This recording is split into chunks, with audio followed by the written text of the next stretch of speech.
नमस्कार। आज यानी कि 6 जुलाई को जो है वो कुछ नए गवर्नर जो हैं वो प्रेसिडेंट के द्वारा अपॉइंट किए गए हैं।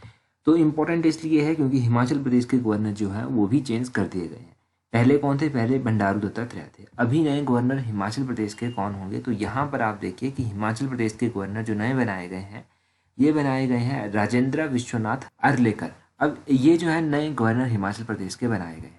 पहले दो चीज़ें आपको यहाँ से याद रखनी है। हिमाचल के रिगार्डिंग जो क्वेश्चन आपसे पूछा जाएगा, पहले हिमाचल प्रदेश के नए गवर्नर कौन है, उसके बाद जो अगली चीज़ आपको याद रखनी है वो याद रखनी है कि जो यहाँ पर बंडारू दत्तात्रेय पहले गवर्नर हुआ करते थे हिमाचल के, उनको कहाँ का गवर्नर बनाया गया है। तो उनको जो है वो हरियाणा का गवर्नर अपॉइंट किया गया है। ये दो चीज़ें आप यहाँ से पहले तो याद रखिए। अब कुछ और भी बातें जो एग्जाम पॉइंट ऑफ व्यू से मोस्ट इंपॉर्टेंट है वो ये हैं, गवर्नर को अपॉइंट किसके द्वारा किया जाता है, इसके लिए क्या कंडीशंस होती हैं, क्या किसी को भी गवर्नर अपॉइंट किया जा सकता है। ये सारी छोटी छोटी बातें जो एग्जाम में पूछी जाती हैं वो सब हम आज जानेंगे यहाँ से, ताकि एग्जाम्स में आपको गवर्नर से रिलेटेड कोई भी क्वेश्चन आए तो गलत ना हो। देखिए, गवर्नर को अपॉइंट किसके द्वारा किया जाता है, तो प्रेसिडेंट ऑफ इंडिया जो है इनकी अपॉइंटमेंट करता है। और इसके लिए क्या कंडीशंस होती हैं कि किसको गवर्नर बनाया जाएगा। पहली बात तो इनके लिए ये रखी जाती है कि ये सिटीजन होने चाहिए इंडिया की, और दूसरी बात ये होती है इनके लिए कि ये 35 ईयर्स से ऊपर होने चाहिए।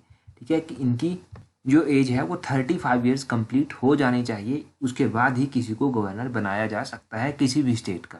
इनकी जो ओथ होती है, शपथ इनकी होती है, वो किसके द्वारा कंडक्ट करवाई जाती है, तो ओथ भी इंपॉर्टेंट होती है इनकी। ओथ जो है इनकी, जो भी हाई कोर्ट वहाँ पर होता है उस हाई कोर्ट के चीफ जस्टिस के द्वारा इनकी ओथ जो है वो कंडक्ट करवाई जाती है।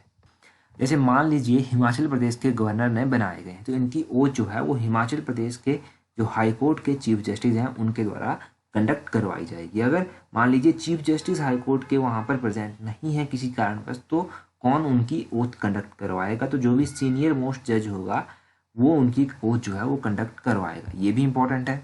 अब बात करते हैं कि कितने सालों के लिए अपॉइंट किए जाते हैं। वैसे तो ये 5 सालों के लिए अपॉइंट किए जाते हैं, 5 ईयर्स के लिए, परंतु प्रेसिडेंट जो है इनको उससे पहले भी टर्मिनेट कर सकते हैं। और प्रेसिडेंट ऐसा नहीं है कि अपनी मर्जी से ये सब कर देंगे, वो on the advice of prime minister of the country करेंगे। अगर मान लीजिए गवर्नर को अपनी इच्छा से रिज़ाइन करना है तो वो किसको रिज़ाइन करेंगे? तो अगर गवर्नर को अपनी इच्छा से रिज़ाइन करना है तो वो प्रेसिडेंट को जो है वो रेजिग्नेशन लेटर अपना देंगे। गवर्नर को जो है वो चीफ एग्जीक्यूटिव हेड भी कहा जाता है स्टेट का।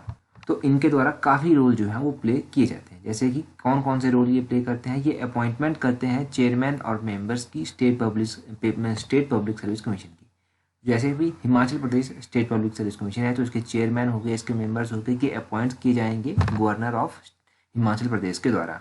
उसी तरह अलग अलग स्टेट्स के गवर्नर अलग अलग स्टेट्स के चेयरमैन और मेंबर्स को अपॉइंट करेंगे। स्टेट इलेक्शन कमिश्नर जो होते हैं वो भी अपॉइंट किए जाते हैं गवर्नर के द्वारा। एडवोकेट जनरल हो गया, ये भी अपॉइंट किए जाते हैं गवर्नर के द्वारा।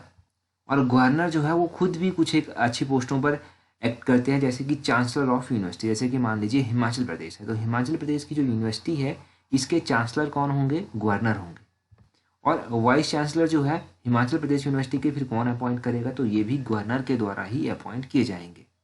और इंडियन कॉन्स्टिट्यूशन का ऐसा कौन सा आर्टिकल है जो अपॉइंटमेंट ऑफ गवर्नर की बात करता है? तो आर्टिकल 155 ऐसा है जो अपॉइंटमेंट ऑफ गवर्नर की बात जो है वो करता है। गवर्नर के पास एक और पावर दी गई होती है कि वो किसी को क्षमा भी कर सकते हैं अगर उसको जो है वो कुछ सजा वगैरह सुनाई गई है। तो ये पावर, पार्डन की जो पावर है इनके पास होती है आर्टिकल 161 के तहत। ये भी याद रखिए। इनका रोल जो है वो स्टेट में एज प्रेसिडेंट होता है, परंतु प्रेसिडेंट की तरह तो इनका रोल होता है, परंतु यहाँ से बात रखने की याद है कि कुछ लिमिटेशन जो है होती हैं। यहाँ पर प्रेसिडेंट के पास ज़्यादा रोल होता है और गवर्नर के पास थोड़ा कम होता है। परंतु गवर्नर जो है इंडिपेंडेंट कॉन्स्टिट्यूशनल ऑफिस के तहत ही काम करते हैं, ये भी याद रखिए। तो ये सब इंपॉर्टेंट गवर्नर के बारे में आपने जाना। अब और भी कोई अपडेट मिलती है तो वो भी आपको जो है एग्जाम पॉइंट ऑफ व्यू से अगर इंपॉर्टेंट हुई तो प्रोवाइड ज़रूर करवाई जाएगी। तब तक के लिए चैनल को सब्सक्राइब कर दीजिए और टेलीग्राम, इंस्टाग्राम, फेसबुक, इन सभी का लिंक नीचे डिस्क्रिप्शन बॉक्स में दिया गया है, वहाँ पर हमें ज्वाइन कर लीजिए। So that's all. Thank you very much.